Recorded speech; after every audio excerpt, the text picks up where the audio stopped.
আসন্ন 12 তারিখের নির্বাচনকে সামনে রেখে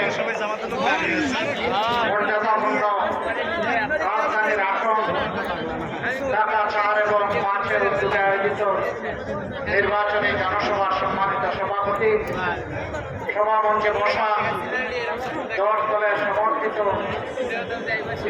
4 এবং 5 আসনের সম্মানিত সংসদ সদস্য পদপ্রার্থীবৃন্দ, বন্ধু দলদলীয় সংগঠনের কেন্দ্রীয় এবং স্থানীয় নেতৃবৃন্দ, গর্বিত শহীদ পরিবারের সদস্যবৃন্দ, জুলাই তীর্থবৃন্দ, এই এলাকার সম্মানিত ভাই ও বোনেরা, সাংবাদিক বন্ধুগণ, একটু আগে আপনারা লক্ষ্য করেছেন আমাকে একটা সম্মাননা স্মারক দেওয়া হয়েছে। এর কারণ আমার প্রাপ্য নয়।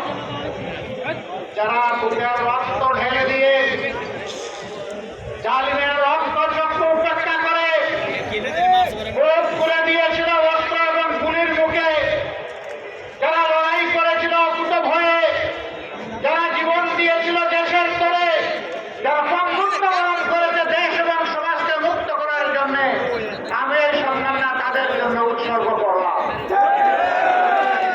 এখানে যে কোনো একটা শহীদ পরিবার এটা গ্রহণ করবে, যেহেতু একজন বোন এখানে হাজির হয়ে শহীদ ভাইয়ের পক্ষে বক্তব্য দিয়েছে, আমি তার হাতে এটা তুলে দিব।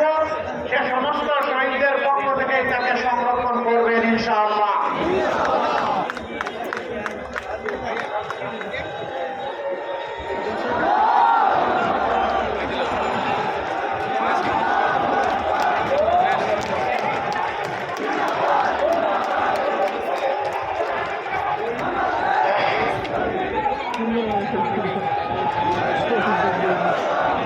সম্মানিত ভাই ও বন্ধুগণ, দুইজন প্রার্থী যখন বক্তব্য রাখছিলেন বলছিলেন যে আমাদের সন্তানদের জন্য খেলার কোনো মাঠ নাই।